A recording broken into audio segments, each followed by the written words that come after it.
on. We are live streaming on YouTube. So, Dove, Lorri, Sharon, this mic is all yours. Okay, good morning. Good morning. Sharon, I love seeing your deck.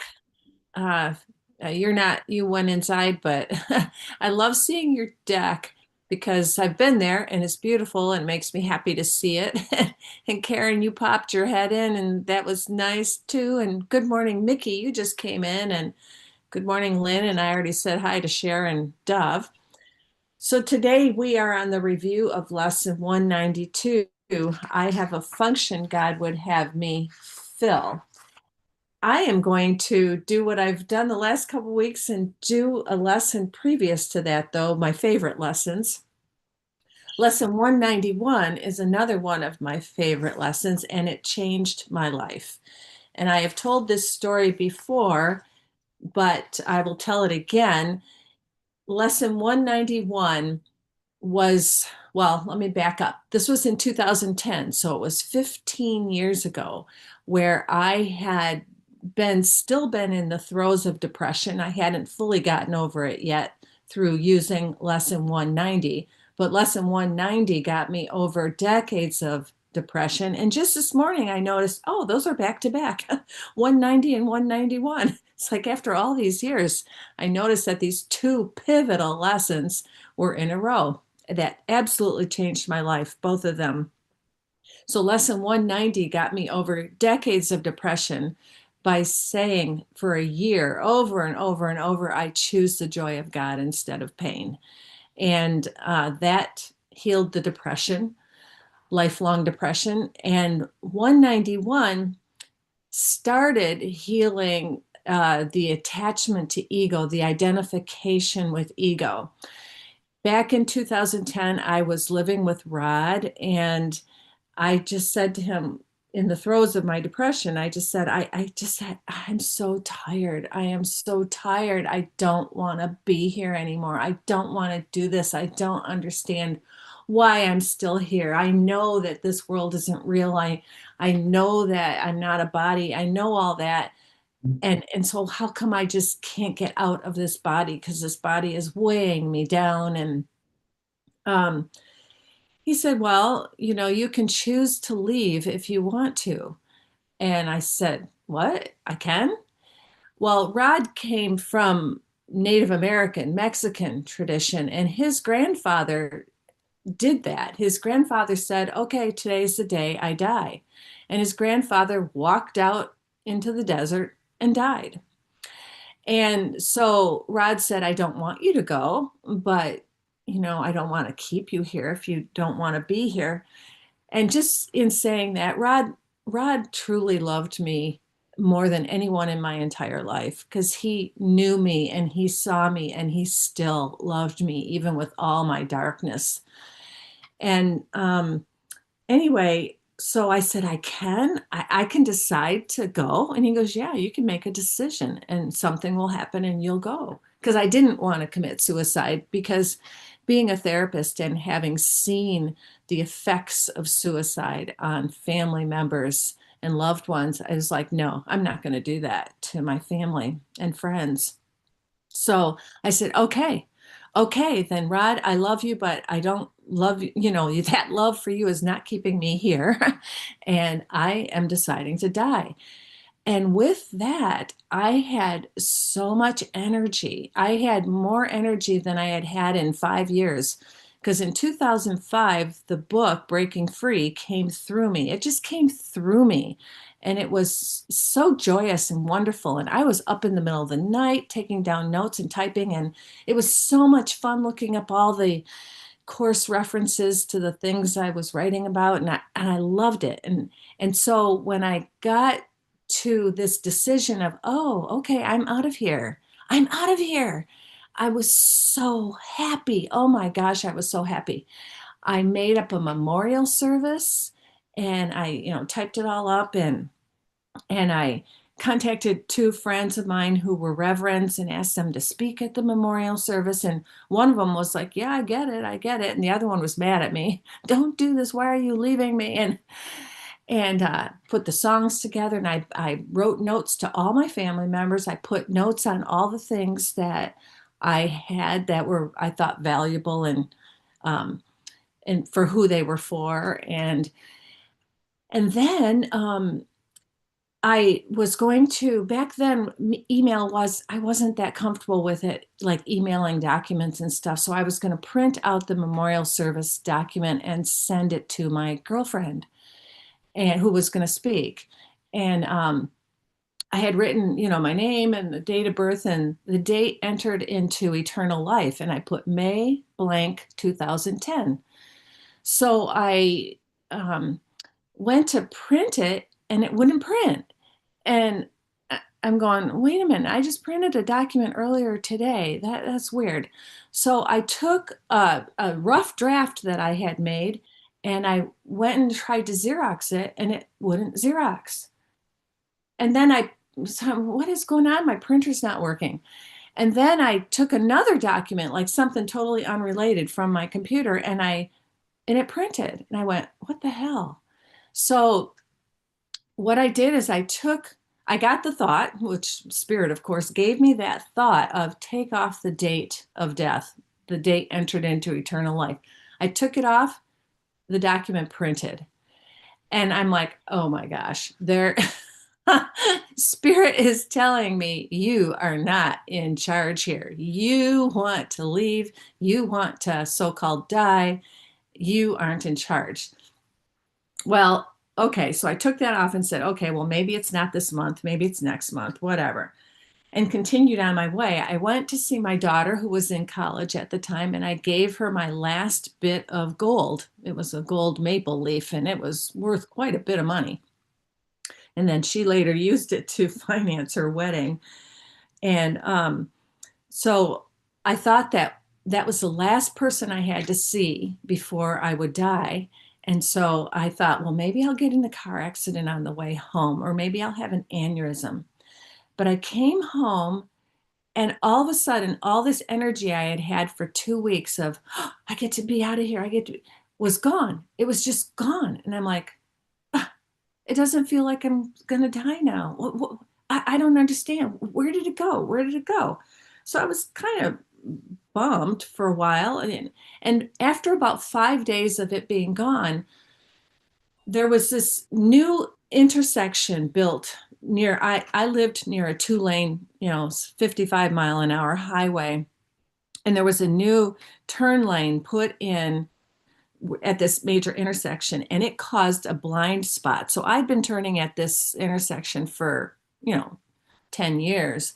And all of a sudden there's this blind spot there. So I'm pulling out, and I didn't know there was a blind spot. I pull out, and all of a sudden this SUV coming 55, 60 miles an hour, it was coming. It slammed on its brakes. I slammed on my brakes just out of instinct. And that lady was so mad at me, and she would have T-boned me like right on my driver's side.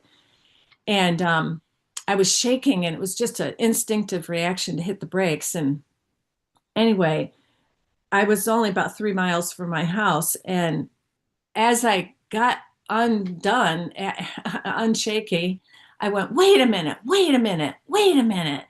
I was supposed to die. That was my out. What the hell just happened? Oh my God, what the hell? I should have been gone. And I started swearing and swearing at God, like, okay, God, I called God all kinds of names. You had better show me what the F. Why am I still here? I should have been gone. And I was given the thought again to go to lesson 191. This lesson, I am the Holy Son of God Himself. And I'm sorry, I was not given the lesson to go to 191. I was given the thought to open the book at random. And I turned to lesson 191. And this is the line that I have thought of for the last 15 years. Paragraph 3, line 3. Deny your own identity and look on evil, sin, and death, and watch despair snatch from your fingers every scrap of hope, leaving you nothing but the wish to die. Well, that's what I had. I always had that wish to die. And I realized, oh my gosh, this death that I thought I was going to have was not the death of the body, it was the death of the ego identity. So for the last 15 years, I have focused on letting go of ego identity. Just bit by bit by bit, it unravels, that attachment and then that attachment and then that identity and all of that. And so that's that's what I know is the only healing is to know who you really are. And I see Karen put a little heart there and she was nodding. And so anyway, so even with all that for the last 15 years, letting go of ego identity, I've still, I mean, I struggle with this world, and I think we all kind of do in the sense of this is a painful, difficult world, and I can't watch the news. It breaks my heart. I can't even watch. Everything breaks my heart, and I have been this way since a child. Just this world breaks my heart, and I know the course says that you're not supposed to see suffering, and it's in your own mind. And if you're seeing it, it's in your own mind. And so I know that, but I still see it, and I focus and refocus all the time on truth, so that I don't buy into suffering. And it's still it's still a challenge for me. I mean, I'm way better than I used to be, but it's still a challenge.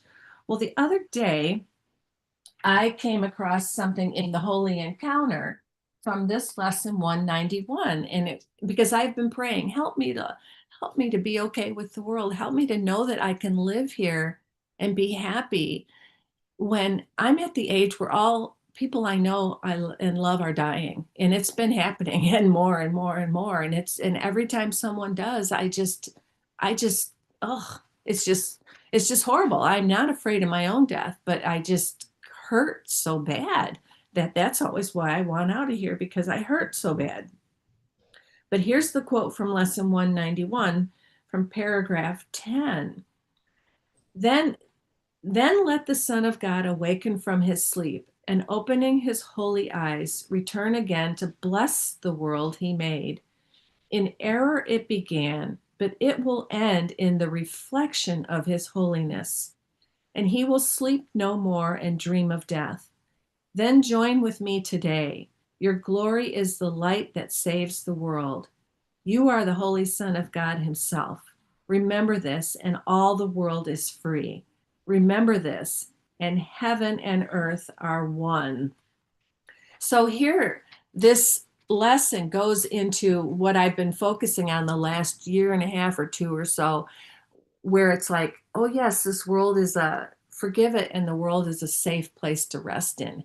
And I keep going back to that, and it is not fully integrated yet, because I still have fear fear of living in this world in a body, not fear of my own death, but fear of what I may perceive with my loved ones' transitions and stuff. So I've talked a long time, so I apologize for taking all the time, but I just wanted to go and say thank you to this lesson, and thank you to this paragraph that reminds me once again that it will end in the reflection of my holiness, and I don't have to be afraid of the things that I'm afraid will happen here.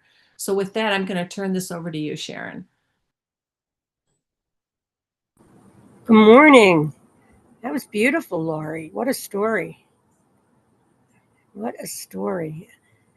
And I can certainly see why, you're highly sensitive. It would have to be because you were a child when you had such just sadness from the world. And the world's an attack on God.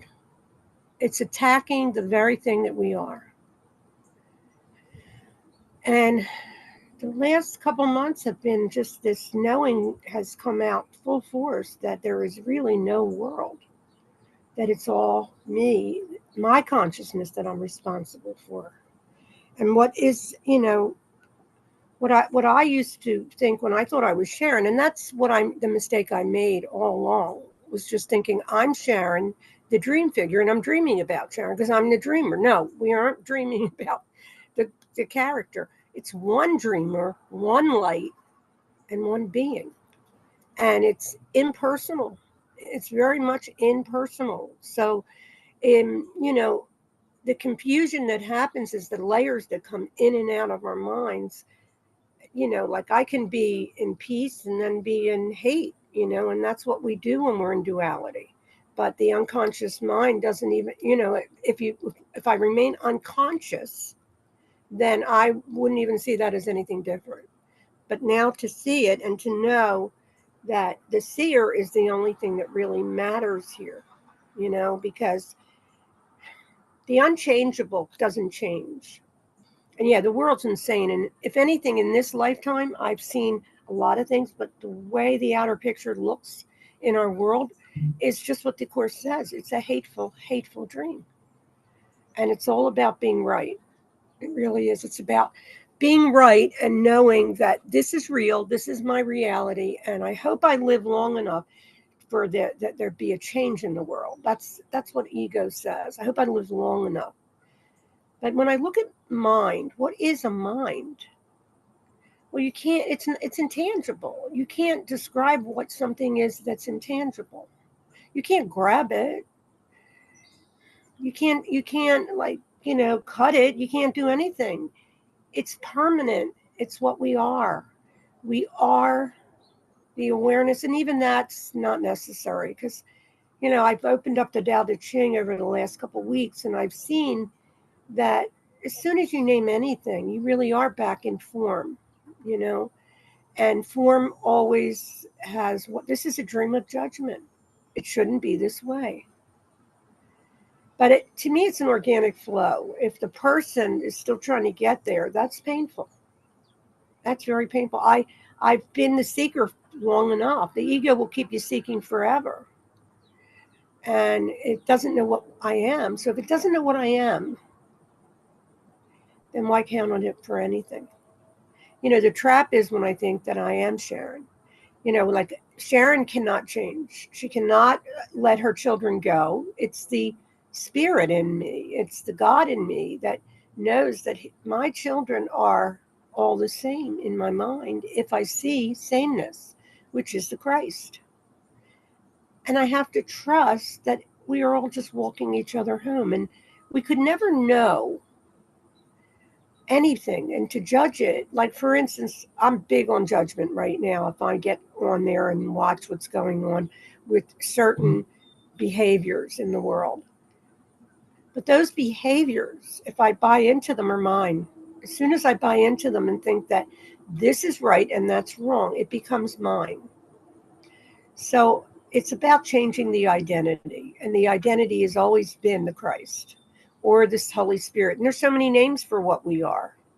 But I'm opening up Ken's book on lesson 192. Forgiveness is what we really are. Because forgiveness looks and doesn't judge. Well, that is the right mind. That's all it is. So forgiveness is right mind seeing. And so when I look at the reason that specifics are just so intriguing is because I'm listening to the personal mind, who has always meant a lot to this mind, until I realized somehow that I'm hurting myself and the sonship, because in order to heal the sonship, I have to get rid of all of the obstacles to love's awareness. They're blocks. So we're all blocked with just ideas. And to hold on to the ideas is happening, the letting go of it is happening naturally. It's not happening by the character ever. And it's not about the character, because there is no character. There's just this. And it's just this isness that's perfection. So letting go, and one of the things I think that I always stress is how important it is to meet everybody where they are, because you don't have an idea, or I don't, about the unfolding of that person. It's like what Glorian will say, all beliefs lead to progress. And so why in the world would we want to hurt our brother and sister by saying, well, it's not true, or a lot of ego is in A Course in Miracles, and a lot of beings will fight you when you're having a bad day or when you believe that you're the character. And to me, that's not grace. Grace, and it's a mistake on their part because they don't want to see their own blocks because everybody has one. I know when the world is here, you see everybody has this lovely space. I was reading last night, I Am That, and it's a very powerful book. It's all Nisargadatta Maharaj's teachings, and it reflects the Course. The idea, and that's all this person is, that this is important to me. Like, I feel like when somebody shares from their heart and they're saying they're really hurting for this, this, and this, if I judge that, I'm back in the ego. Or if I correct that, I'm back in the ego. And on the path, it's been so interesting because I have not felt trust, complete trust, until now. Now, I still feel there's a lot of ideas still that are sorting out. So I don't know that I completely am done because I'm not. It's a process, and I will never say that I am done this. That's where enlightenment is completely a misnomer by the ego. It does. We're all enlightened, and it's all about competition. What I did in my mind was to put these two teachers that I went to up on a pedestal. I did that. My mind did that because that character I played academically was always struggling. It was like, I had a reflection of the past from the character. And, they didn't give me the name dyslexia, but not with ADHD. Sometimes you do have dyslexia. And sometimes, and the shame I carried as a child, not being able to fit in with the kids because I had no clue what the teachers were saying, was something that when you go into groups, a lot of my friends that are either on the path in different things, like not just the Course in Miracles, but they're on the path, they don't like groups because of the memory of what it's like in school. But this character had a whole different, in elementary school, I was made fun of. Like everybody has something, right? But by junior high, I became popular. In Wicked, there's a song. Oh, is it Wicked? Well, I want to be popular. That was my goal because my sister was, and all of that is conceptual. But to let the character go comes naturally. It's a natural, organic process, and the natural state is our inheritance. And I have been in the natural state, not all the time, because I still have a program running. But it's so important to me to say to myself, not anyone else, if somebody wants to correct somebody, it's really not my business. I mean, it's always like, if I look at any process other than the Course that has helped me the most is the 12 steps. Because one of the sayings is it's progress, not perfection, but we are perfection. So the character, I think a lot of advanced teachers of God who really know the Course really well might correct you, but you don't hear it, and it doesn't help them. What helps them is to hold them as the Son of God in your mind, to know that when you go within you, everybody is there. There's absolutely oneness. There's nothing else but oneness. So with that, I'm going to turn it over to you, Doug Fishman. Thank you. And hello there, Cher. You look, I can't hear you. You're. I just love y'all. It feels so good to be here. I understand everything y'all are saying. Oh, good. Yeah, it's so therapeutic too, because I know. the mind is nothing. It's just thought. Every thought, like I really feel, well, they're my children, but they're really a thought, just like me. And to give up Sharon it's kind to meet people where they are. Yes. What is the most important part of the process? Kindness. It's kindness. It's not being right. Right will always get you harshness. So anyway, I want to say thank you. I don't know why I kept talking, but here you go, Doug. Over to you. Okay, as usual, that's a very powerful sharing. Uh, that's the same for Lorri. Thanks for telling us about your experience some years ago and how it changed everything. Yeah, these lessons, as we like to say, any one of these lessons is the entire course.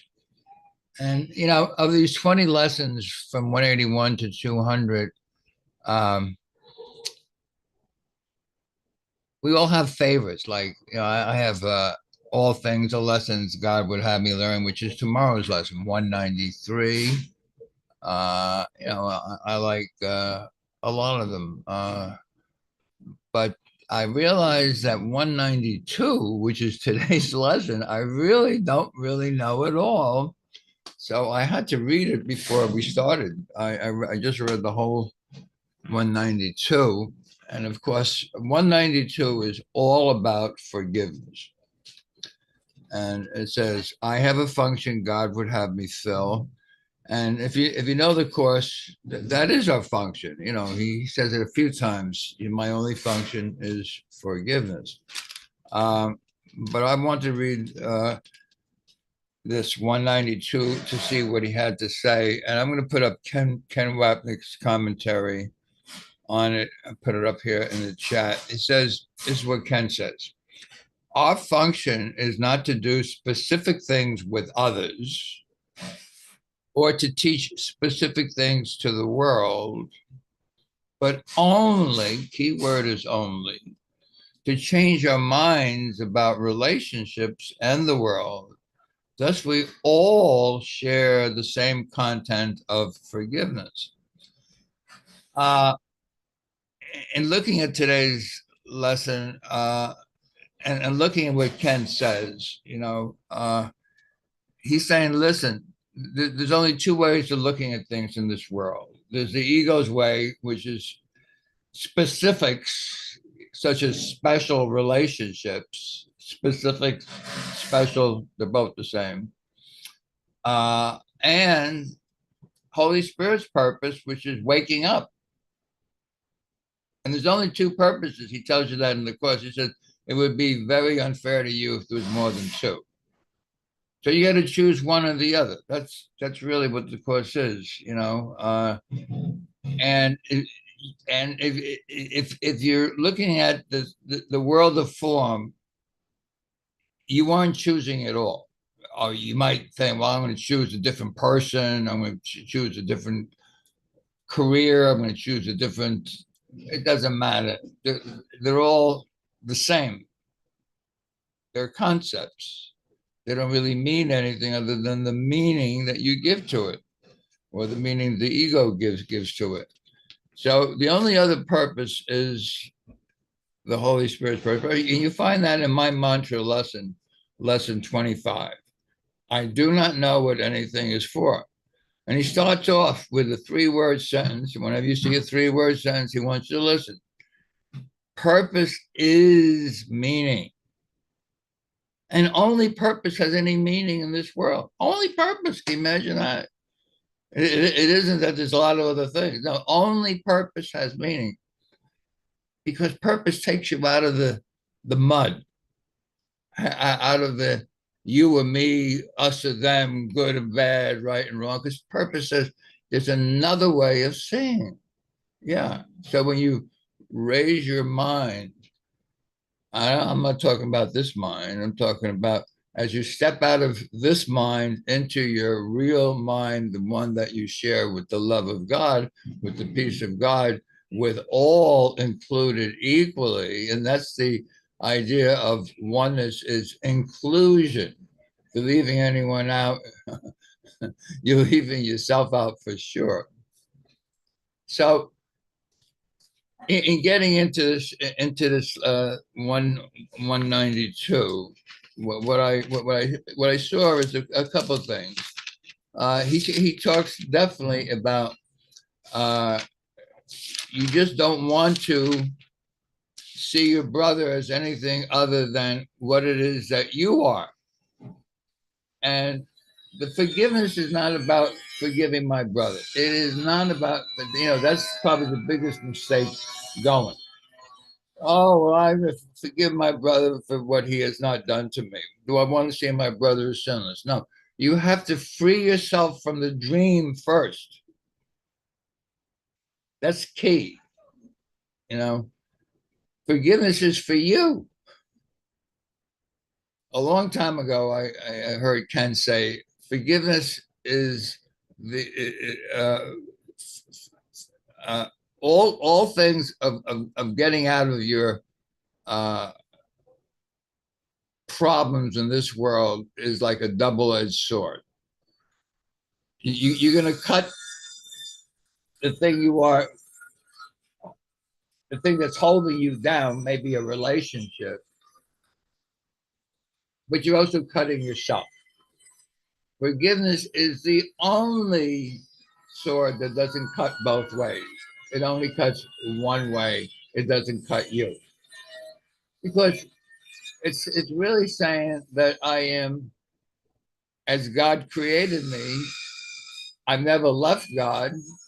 And the forgiveness of this course, as he says, is your only function, is to release yourself from this world and to wake up. Now, you can only do that if you recognize that you're the dreamer of the dream. Chapter 27, section 7. Yeah. I'm not the hero of the dream. I'm the dreamer of the dream. The hero of the dream happens to follow in the next section, chapter 27, section 8. So as long as you see yourself as the hero, you're still the ego. But if you recognize the dream-like softness of this world, that it really doesn't mean anything, lesson 1 and lesson 2, you start to lift up, you start to become one with something other than dove. Is this something other than dove? You better believe it. So you're returning to reality.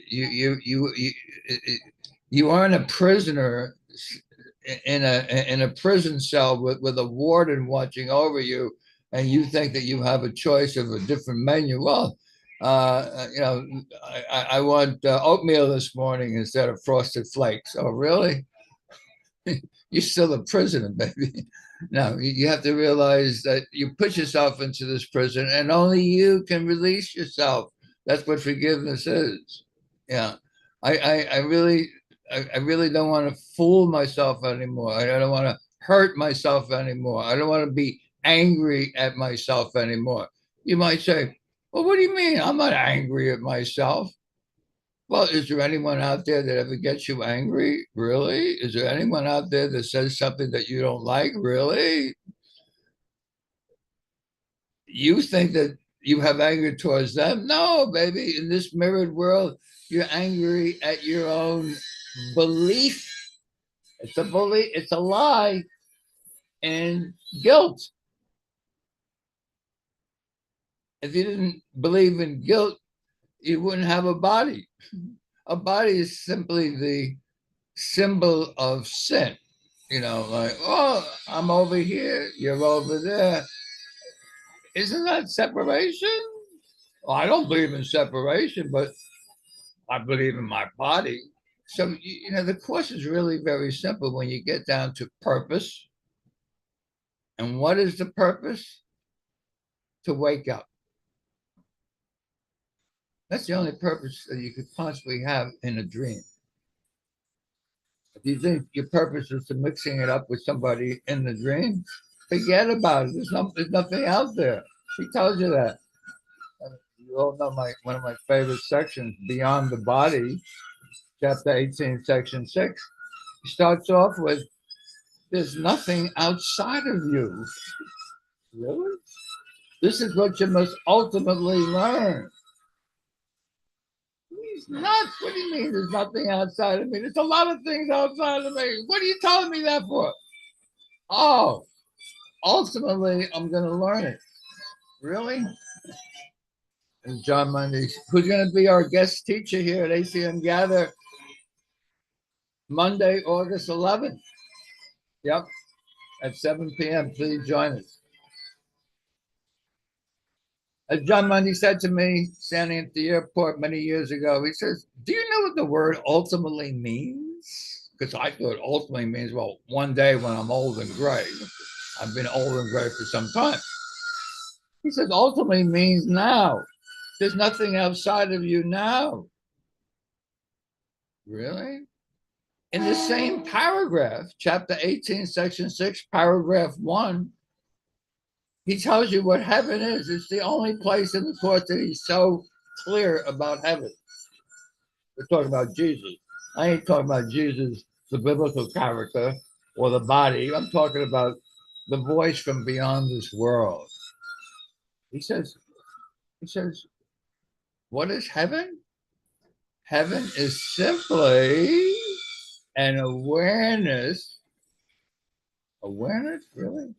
An awareness of perfect oneness. Wow. Wow. You mean my forgiveness could put me in heaven right now? That's the story, Morning Glory. And that's it for right now. Back on over to you, Lorri, or to anyone here who wants to share. Thank you, Dove. I like that section 18.6, Beyond the Body, too. That's so good. And good morning to Lindy and Gloria. And I didn't say hi to you earlier because you came on after I started talking. And I appreciate what you were saying about only purpose has meaning. And I forget that all the time. Give this world the purpose of waking up.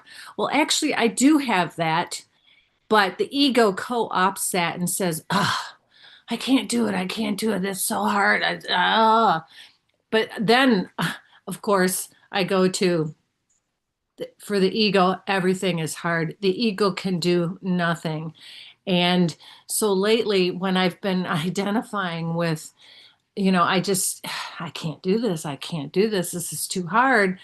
I go to your grace is given me. I claim it now. God is my strength. Vision is his gift. God is the strength in which I trust. Because that pull of the ego has kicked up lately. And I have to look at it like, well, maybe that's kind of a good thing because of that line that says, as you come closer to the light, you will rush to darkness. And so it does feel like in the last 2 months, it's this backlash. It's like, whoa, I haven't felt this in a while. But from that positive spin of, okay, good, I'm coming closer to the light. But yeah, because most of my meditations are basically I am awareness. I am the field. I am the presence of God. Not because I've also gotten away from this idea of I am the Christ self. I am the Christ. Yes, we are all the Christ. But I was actually making a self out of the Christ self. And that again felt the ego was co-opting it for me. And I'm not saying the Christ self is ego at all, but the ego was taking that over and making a self out of it, like a separate attainment or a separate sense of the body being, the Christ walking in the world. And again, not that there's anything wrong with that, but for me, it was keeping me stuck in form. So when a lot of my meditations are going toward the impersonal dream, like you were talking about, Sharon, and recognizing the impersonal dream and recognizing that there is no separate self at all, that as that comes closer and closer to the light, the ego's jumping up and screaming and having these these images put in front of me of like, oh my God, that's another tragedy. Oh, that's horrible. So Sharon, I really appreciated what you were talking about, that recently the idea of there is no world is sinking in more deeply for you, that there is no world. And when I focus a lot on these types of meditations of no self and no world and pure awareness, and that's where I come to too. And then that ego jumps in and tries to pull you back. And it's pretty amazing. I've been focusing a lot on our power as the holy children of God. We've had the power to make this world up. That's how powerful our mind is. And when you think of how difficult it appears to wake up, even though it's just enlightenment is but a recognition, not a change at all. But to the ego, it feels like a tsunami, like it's just impossible. We can't fight that tsunami. We can't swim through that tsunami wave and get out the other side. There's just no way. We're pulled by it. And that's the power of our mind to make up a world that feels that strong and that difficult. And all of us here have been, quote unquote, working on ourselves for decades. And, you know, ever since I started Unity back in 1986, and that's 40 years ago, and had this idea of, really? Seriously? I can be happy? God wants me to be happy? God is love? That's not how I was taught growing up. I was taught to be good so that I could get to heaven. Not that God wanted me to be happy for heaven's sake. No, God didn't want me to be happy because I wasn't allowed to do anything on Sunday except sit there and in church. And but this, so for 40 years, every single day, focusing on God, love, truth, light.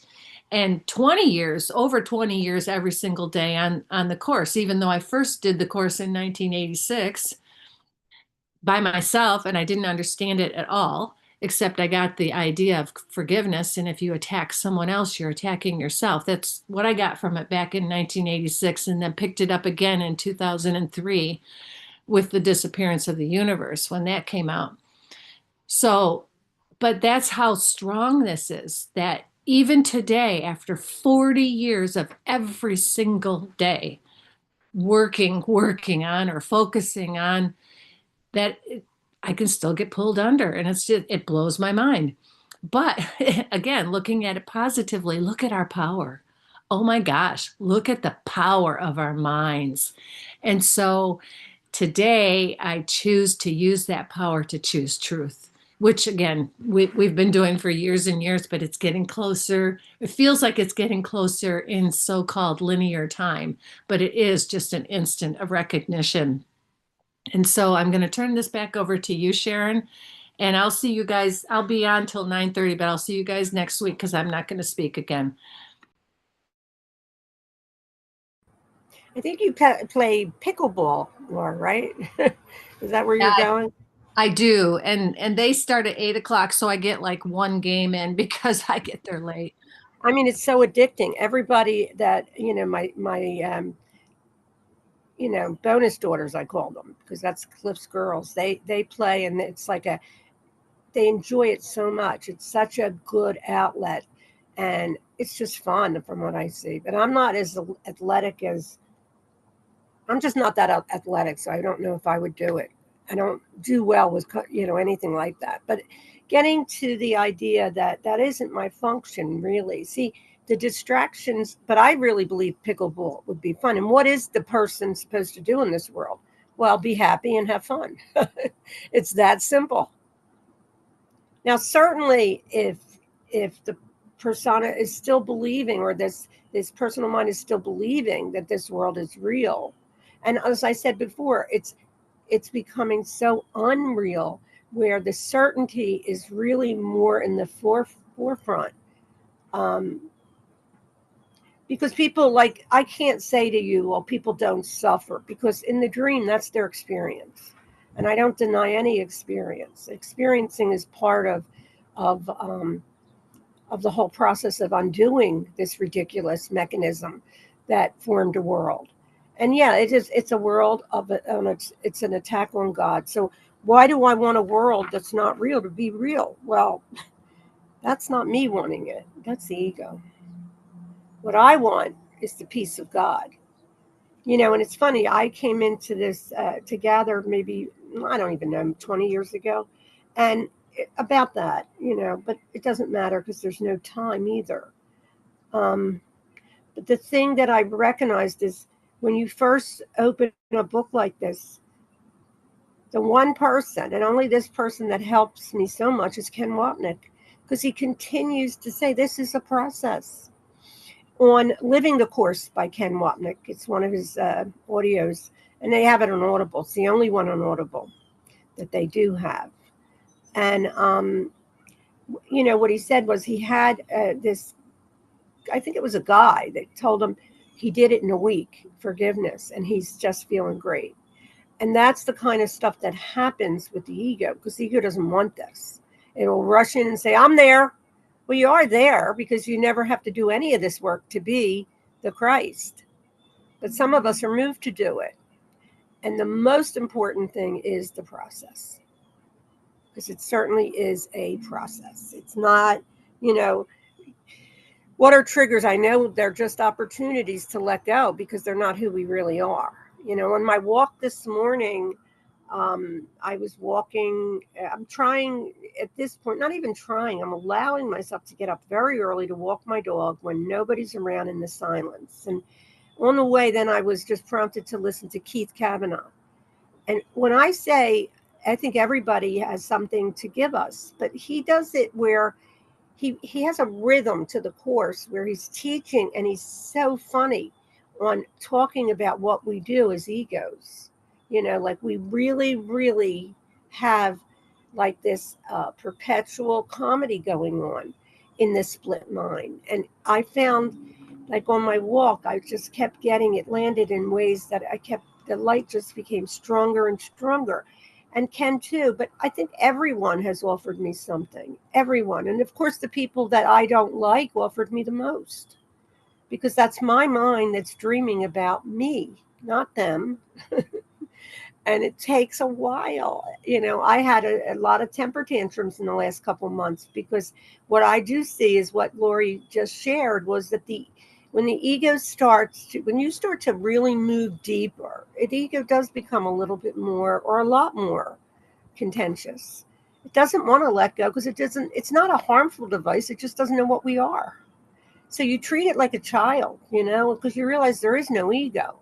Nothing happened at all, ever. It just was something, a passing thought, and a virtual reality appeared. And to understand that, that's the booby prize, because we are the understanding. To understand any of this is a trap.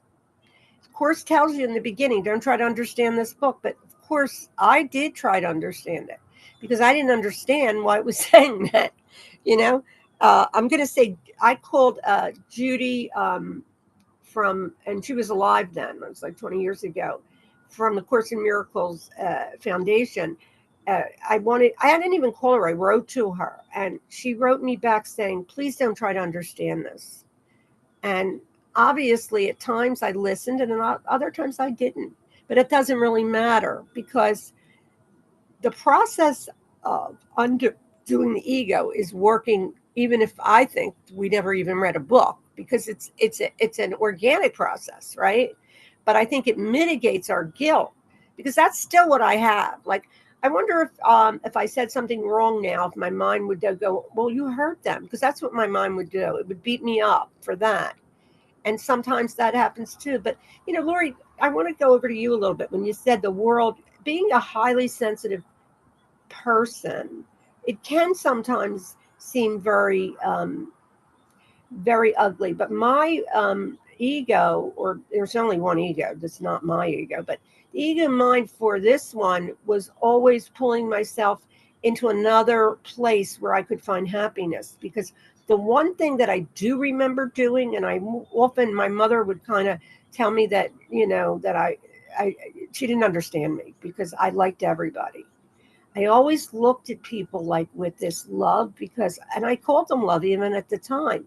So I think that every brother and sister that you see walking this path, they all know they know, but they're not ready yet to just let go. They're not being called, and it's an inner calling. Anything from the outer picture is so silly, because it's not coming from there. It's coming from the inside. The inside, Ken says, in the obstacles to peace, Jesus speaks of the attraction of death being masked by the fear of death. And in the book, I Am That, and Nisargadatta talks about that, to get where he was, which I don't know exactly, because I don't even try to understand it, but from what I read, and somebody can correct me, he was in just nothingness. In other words, the witness was gone. It was just this. It was just this awareness of perfect oneness, So the fear of death is still, it's not present in me, but I know it's there. because, I have a little squeaky ego that says, well, I don't want to leave.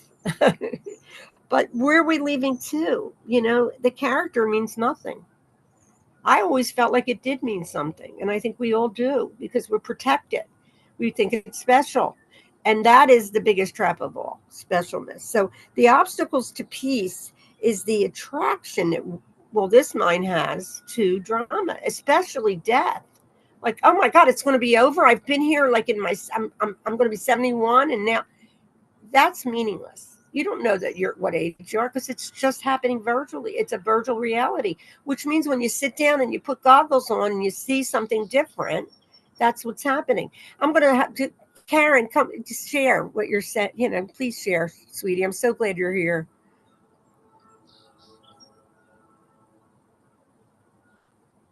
Thanks, Sharon. Thanks, Lori, Dove, everyone. Such great sharing.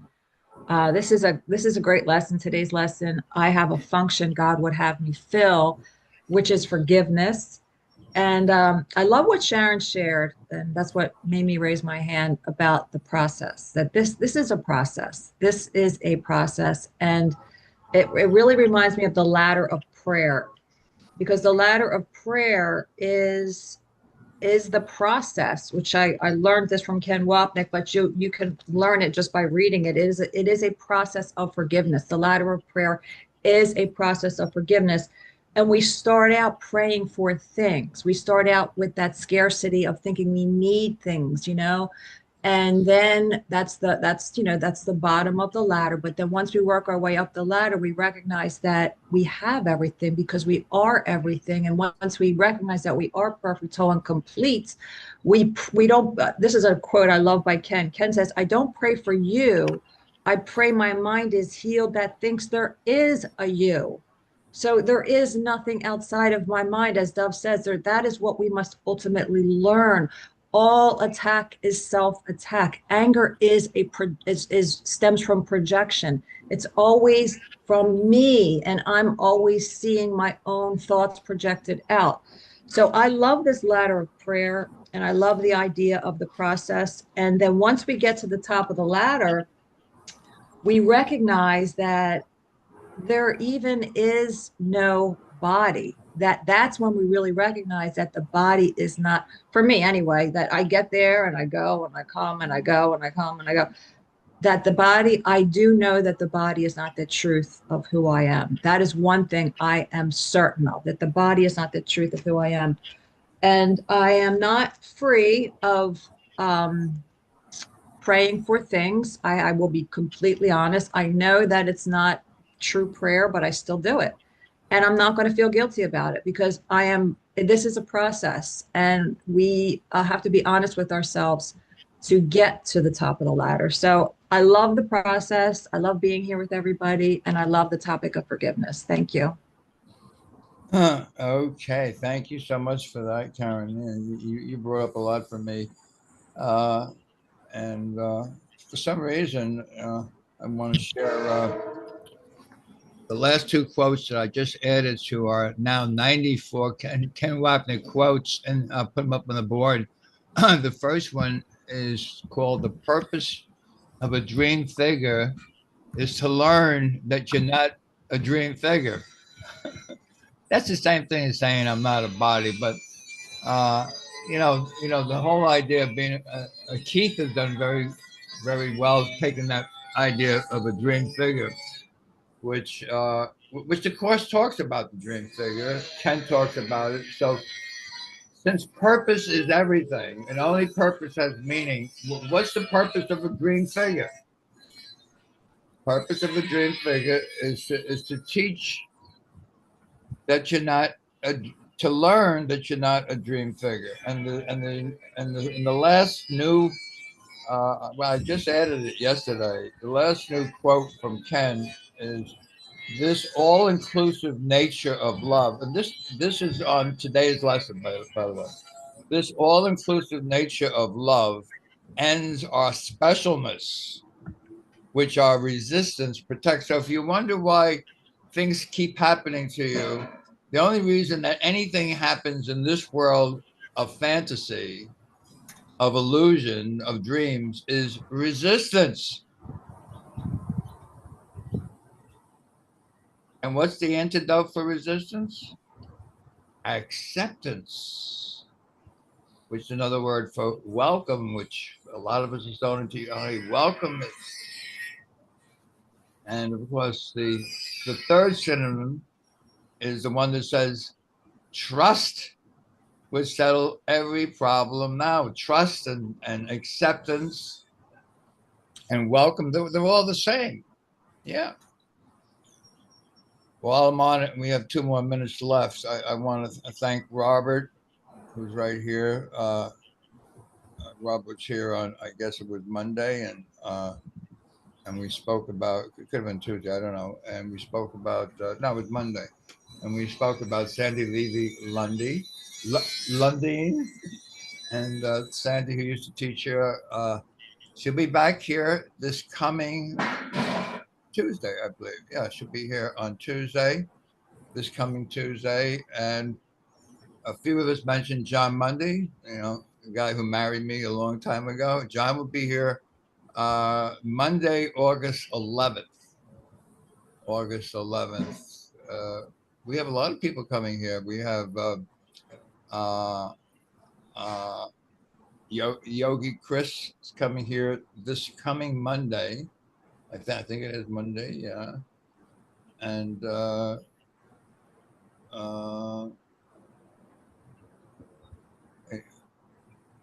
Rodrigo is going to be here on the Rodrigo, 19th. yeah, Rodrigo and Booty from Mongolia. Yeah. Coming here on Tuesday, August 12th. Yeah. And I've invited Dakini. She'll be coming. She put it off for a little while, but she'll be coming. So if you know anybody, please invite them. We love our stream of guests. We just had Vicky. She was a star. When a person's a star, they ring the bell. Bing, bing, bing, bing. That's it. You all come back now, yeah. Happy, thankful Thursday. Oh man, thank you so much, Dove. Thanks, you guys. Yeah, and they're all at the same time, 7 o'clock. Yogi Chris is coming this next Monday to our conscious communication group. So he's going to be talking about the type of yoga that he does, and the communication system that they use with it. That's what he started talking to me about, and I said, "Well, that'd be perfect for a Monday." So he's coming Monday, and then we're just getting guests that are coming in. John will be coming in on a Monday also, which is our normal conscious communication time, which is perfect. We'd love to have John Mundy in here as well. So and inviting, when they come, I noticed when Vicky came the other day, she brought several other people. And some people were already had been in our group, come into our group. So we had, like, I didn't count how many people were here, but it was quite a few were here on Monday when Vicky was here, more than normal, but not unmanageable. It was enough that we could all have a conversation, and everyone got their opportunity to share.